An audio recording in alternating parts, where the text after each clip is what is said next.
여러분 안녕하십니까? 맨큐의 거시경제학 챕터 14장 개방경제에 관한 우리가 재논의를 보고 있죠. 먼델 플레밍 모형과 환율 제도인데 이번 시간에는요 앞에서 봤었던 내용 잠깐 결론을 한번 매듭 짓고요 간단하게 퀴즈 문제를 한번 풀어보도록 하겠습니다. 자, 교재 416페이지 가보시면은요 첫 번째 줄 볼게요.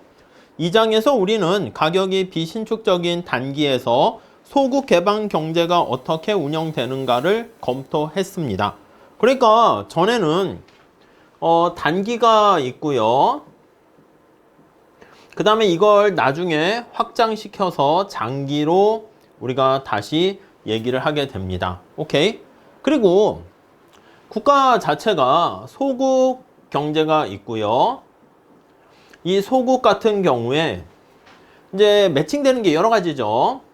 하나는 폐쇄 경제가 있을 수 있겠고, 폐쇄 경제.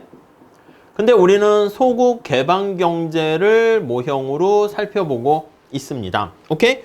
자, 여기서 첫 번째 줄에 단기라 하면 우리가 뭐라 그랬냐면 가격이 비신축적인, 그게 단기야. 요거는 가격이 고정되어 있는 겁니다. 비신축적. 이렇게요. 그리고 장기는 어떻게 됩니까? 라고 하면 이때는 가격이 신축적으로 이렇게 조정이 되는 상황이죠. 그래서 우리가 처음에는 가격이 비신축적인 소국 개방 경제 이렇게 살펴보고 있습니다. 자, 여기서 꼭지를 찾아보면 단기에 소국 개방 경제 이렇게요. 자, 소국이기 때문에 우리가 이런 경우에는 어떻게 해요? 국제시장에서 결정된 이자율을 받아들인다. 이렇게 보시면 되겠죠. 자, 이런 상황에서 소국 개방 경제 하에서 우리가 이제 정부의 여러 가지 정책을 봤습니다. 두 번째 줄에 금융정책 통화량을 증가시켰을 때 어떤 효과가 있을 것인가 요거를 살펴봤고요. 오케이? 그 다음에 재정정책 요거를 살펴봤습니다. 재정정책 이렇게요. 그리고 거기 보시면은 무역정책이 어떻게 되는가 요거를 살펴봤습니다.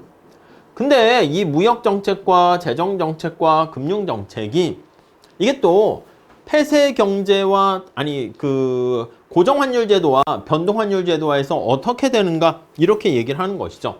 그래서 이게 이것저것 많이 또 섞여 있습니다. 그래서 환율 이렇게 쓰면 고정환율제도 그리고 변동환율제도 이렇게 또 나눠서 볼 겁니다. 그래서 고정환율제도, 변동환율제도 이렇게요. 우리는 결론은 잘 알고 있습니다. 제가 암기해달라고 그랬죠. 고정환율제도 하에서는 재정정책이 효과가 있고요. 변동환율제도에서는 금융정책이 효과가 있습니다. 그래서 암기를 한다 그러면 고, 재, 변, 금 이렇게 정리를 하시면 되겠죠. 오케이? 이해 가시겠죠? 자, 물론 미국 책이잖아요. 미국 같은 경우에는 지금 소국은 아니라고. 미국은 국제시장에 굉장한 영향을 미칠 수 있기 때문에 미국을 포함한 많은 국가들은 폐쇄 경제도 아니고 미국 같은 경우에 미국은 뭐 단기, 장기 분석할 수 있는데 폐쇄 경제도 아니고 개방 경제 하에서 대국이다 이렇게 볼 수가 있겠죠. 대국 모형이다. 그래서 이 경우는 우리가 개방 경제 하에서 대국이기 때문에 소국과는 좀 차이가 있습니다. 자, 그래서 요거는 뒤에 두 개 극단적인 경우에 중간에 절충되는 거라서 뒤에 따로 부록으로 설명하고 있어요. 요거는 이제 뒤에 다시 한번 제가 따로 설명드리도록 하겠습니다. 자, 아무튼 정리를 해보면 다음 세 번째 단락 보세요. 폐쇄 경제 및 소국 개방 경제 논리를 어떻게 이용할 수 있는가 그걸 보기 위해서 통화 수축이 통화량을 줄이는 거와 단기의 경제에 미치는 영향을 살펴봤죠. 특히 폐쇄 경제 하에서 이렇게 통화량을 줄이는 금융정책을 실시했을 때 미치는 영향 거기 보시면 이자율이 올라가고 투자는 감소하고 총소득이 하락합니다. 오케이. 변동환율 제도 하에서는요, 소국 개방 경제 하에서는 통화 공급이 수축하게 되면 환율이 변동환율 제도니까 변화하고요. 그 결과 순수출이 감소하면서 총소득이 감소하게 됩니다. 근데 이자율은 세계 금융시장에서 소국이기 때문에 소국이기 때문에 국제시장에서 결정된 것을 그대로 받아들인다라는 것을 알 수가 있네요. 그러니까 폐쇄 경제 하에서는 이자율이 올라가잖아. 근데 개방 경제에서는 이자율이 소국인 경우에는 고정돼 있다. 네, 그 차이점 잘 정리하시고요. 자, 미국의 경우에는 두 가지를 다 포함하고 있다. 이렇게 나와 있습니다. 그래서 미국은 세계 이자율의 영향을 미만큼 크고, 그러니까 대국이라고 말씀을 드렸어요. 대국이라는 것은 뭐다? 예, 세계 시장의 이자율에 영향을 미칠 수 있는 프라이스 메이커가 되는 겁니다. 여기는 프라이스 테이커가 되는 것이고 영향을 미쳐 이렇게 조정할 수 있다 이렇게 보시면 되겠습니다. 자, 그렇게 되고요. 자본은 세계 각국 간에 완전하게 이동되는 것은 아니기 때문에 개방인데 이게 우리가 앞에 본 것은 완전 개방인데 그리고 약간 불안전하게 자본이 이동되지만 불안전하게 자본이 이동되는 경우 네, 이렇게 얘기를 할 수가 있겠습니다. 이건 부록에서 다시 다루긴 할 겁니다. 자, 그래서 통화 공급이 수축되면 이자율이 약간 영향을 미치니까 폐쇄 경제랑 비슷할 정도로 올라가게 되고 투자가 감소하는 거 알 수 있습니다. 근데 그것뿐만 아니라 통화 공급의 수축은 달러의 가치가 올라가게 됩니다. 달러를 줄이게 되는 거잖아. 통화 공급을 줄이니까. 그래서 순수출을 감소시키게 된다라는 거 알 수가 있겠습니다. 자, 그래서 밑에서 세 번째 줄 보시면 먼델 플레밍 모형은 미국과 같은 경제를 정확하게 나타내지는 못했지만, 그러니까 원래 개방 경제 하에서 소국 모형이라고 말씀드렸잖아. 근데 미국 모형을 하려면 조금 변화를 시켜야 됩니다. 환율과 같은 국제적인 변수에 어떤 변화가 일어날지를 정확하게 예측을 하게 되고요. 국제적 상호작용이 금융 및 재정 정책의 효과를 어떻게 변화시키는가 그것을 보여준다. 이렇게 매듭을 짓고 있습니다. 오케이, 이 정도까지 해서 마무리 짓도록 하겠고요.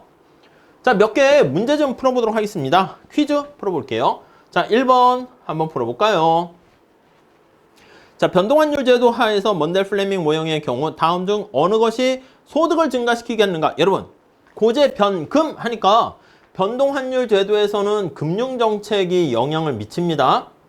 그러니까 소득을 증가시킨다 그러면 확장적 금융정책을 사용하면 되겠죠. 그래서 1번에 통화 공급을 증가시켜야 되고요. 다음 2번.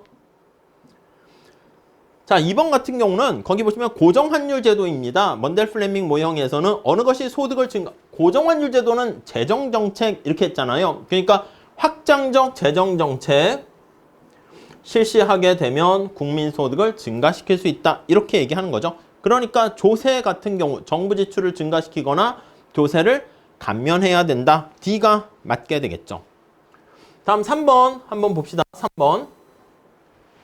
자, 변동환율 제도 하에서는 먼델 플레밍 모형의 경우 어떤 국가가 수입을 제한한다면, 여러분 수입을 제한하면요 순수출이 올라갑니다. 근데 순수출은 수출 빼기 수입으로 이루어져 있다고 할게요. 자, 그런데 수출은 가만히 고정돼 있는 상황에서 수입을 제한하기 때문에 이런 식으로 수입이 줄어드는 거야. 수입을 제한하게 되니까 그 결과 순수출은 증가합니다. 오케이? 자, 순수출이 증가하게 되면 이게 IS 곡선을 우측으로 이동시키는 거 이해되십니까? 순수출이 증가하면 IS 곡선을 요거 스타를 붙여서 우측으로 이동을 시키게 됩니다. 앞에 그래프 한번 잘 체크해 보세요. LM이 수직인 상황인데요. LM 곡선이 이렇게 수직인 상황이에요. 이 환율이라고 말씀드렸죠. Y.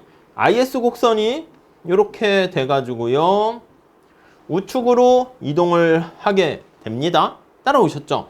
자, 그러면 이렇게 우측으로 이동을 하게 되면 국민소득에는 아무런 영향을 미치지 못합니다. 자, 그러면서 여기 보시면 환율이 올라간다고. 그러니까 여기 나와 있는 것처럼 환율이 올라가게 되면서 네, 그래서 거기 나와 있는 것처럼 다시 수출이 올라가니까 평가 절상 이렇게 되는 거잖아요. 그러니까 여기 나와 있는 것처럼 수출이 감소해요. 그래서 얘가 이렇게 줄어듭니다. 그러니까 수입이 제한돼서 순수출로 올라갔던 게 수출의 감소로 인해서 다시 순수출이 감소해서 이전과 동일한 효과가 되는 것이죠. 오케이? 자, 그렇기 때문에 거기 보시면 해당 국가 통화의 가치는 상승하게 되고 반면에 순수출은 수입 제한으로 인해서 순수출이 증가했지만 환율이 올라가서 평가 절상돼서 수출이 감소해서 환율이 감소하고 그 결과 쌤쌤 돼서 불변이다. 이렇게 보시면 되겠죠. 네, 그 정도 정리하세요. 자, 다음 4번 한번 같이 보도록 하겠습니다. 자, 고정환율 제도를 채택한 국가는 자국의 통화를 어떻게 해서 순수출, 여러분 어떻게 해야지 순수출이 증가합니까? 평가 절하시켜야지. 평가 절상되면은 순수출이 감소하잖아. 그러니까 평가 절하시키게 되면 그 결과 수출이 증가해서 순수출이 증가한다. 예, 답은 C번 이렇게 보시면 되겠고 다음 5번 문제 좀 볼게요. 자, 5번은 한 국가가 변동환율 제도를 채택하고 있습니다. 어떤 사건으로 인해 가지고 사람들이 자국 통화 가치를 장래 하락할 거로 생각해. 그러니까 미국 입장에서 볼게요. 미국의 달러 가치가 떨어질 걸로 생각을 한다 그러면 떨어지지 않도록 해야 되는 거야. 자, 그러면 자금이 자꾸 밖으로 나가겠지. 그러니까 나가지 않도록 하기 위해서는 이자율이 올라가야 됩니다. 그래야지 자금이 들어오게 되면서 통화 가치가 이제 평가 절하되는 거 알 수가 있겠습니다. 오케이? 이해되시겠죠? 다음 6번 한번 보겠습니다. 자, 6번은요. 개방경제가 독립적인 삼위일체 그거 세 가지를 동시에 달성할 수 없다는 거야. 독립적인 금융정책을 선택한다라고 하면은요. 그럼 해당 경제는 자유로운 자본 이동과 그리고 고정환율제를 둘 다 유지할 수는 없다. 네, 이렇게 해서 D번 보시면 되겠습니다. 자, 그래서 우리가 앞에서 살펴봤던 내용들을 간단하게 큰 그림으로 우리가 진짜 이게 거시적으로 보는 것이죠. 그래서 한번 살펴봤고 간단하게 연습 문제를 풀어봤거든요. 그 퀴즈 문제 풀어봤고요. 뒤에 연습 문제 괜찮은 게 많이 있으니까 그것도 한번 정리를 해보시면 좋겠습니다. 다음 시간에는요. 우리 책에 담겨져 있는 케이스 스터디 문제를 한번 살펴보도록 하겠습니다. 자, 다음 시간에 이어서 할게요. 감사합니다.